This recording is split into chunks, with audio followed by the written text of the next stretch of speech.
কাঁচা আম ফুরিয়ে যাওয়ার আগে একবার হলেও এইভাবে ঝাল আচার বানিয়ে রেখে দিন। 1 থেকে 1.5 বছর পর্যন্ত আপনারা রেখে খেতে পারবেন। একদম কম তেলে বানিয়েছি, খুবই সহজভাবে। খেতে কিন্তু ভীষণ ভালো হয়েছিল। চলুন তাহলে শুরু করি। এখানে নিয়েছি 800 গ্রাম কাঁচা আম, আগের থেকেই ধুয়ে নিয়েছি। এবার আমি আমগুলো কেটে নেব। আমগুলো একটু ছোট ছোট করে কেটে নিতে হবে।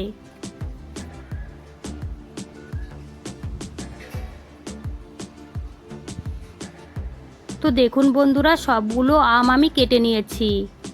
এবার একটা বড় বাটিতে ঢেলে নেব। দিয়ে দেব 1.5 চামচ লবণ। লবণের পরিমাণটা এখন একটু বেশি দিতে হবে। দিয়ে দেব 1 চামচ হলুদ গুঁড়ো। এবার আমি ভালো করে মিশিয়ে নেব। আমের গায়ে লবণ আর হলুদটা খুব ভালো করে কিন্তু লাগিয়ে নিয়েছি, দেখতেই পাচ্ছেন। এখানে নিয়েছি একটা কাচের বোতল।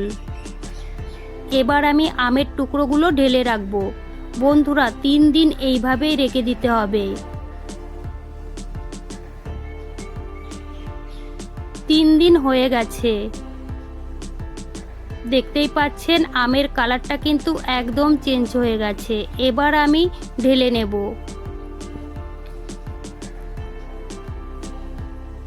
4 থেকে 5 ঘন্টার জন্য আমের টুকরোগুলো শুকিয়ে নিতে হবে।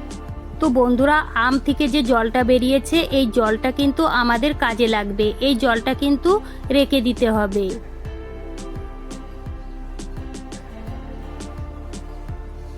6 ঘন্টা আমি আমের টুকরোগুলো শুকিয়ে নিয়েছি, দেখতেই পাচ্ছেন খুব সুন্দরভাবে কিন্তু আমের টুকরোগুলো শুকে গেছে। আর এবার আমি একটা স্পেশাল মশলা বানিয়ে নেব।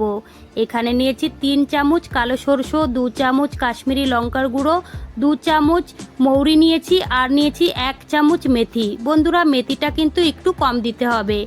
এবার আমি শুকনো কড়াইয়ে ভেজে নেব। হালকা করে মেথি আর মৌরিটা ভেজে নিয়েছি, এবার আমি ঢেলে নেব। বন্ধুরা, একই রকমভাবে সরষেটাও কিন্তু হালকা করে ভেজে নিতে হবে। খুব বেশি ভাজার দরকার নেই, হালকা করে ভেজে নিলেই কিন্তু হয়ে যাবে। ঠান্ডা করে কিন্তু তারপরে মিক্সারে পিষে নিতে হবে। আবারও আমি গ্যাসে কড়াই বসিয়ে দিয়েছি। এখানে নিয়েছি 1 বাটি সরষের তেল। তেলটা দিয়ে দেব। তেলটা গরম হয়ে গেছে, গ্যাসটা অফ করে দিয়েছি। এবার দিয়ে দেব 1/2 চামচ জওয়ান, সামান্য পরিমাণে হিং, আর দিয়েছি 1/2 চামচ হলুদ গুঁড়ো। খুব ভালো করে মিশিয়ে নিতে হবে। এবার আমি তেলটা ঠান্ডা করে নেব।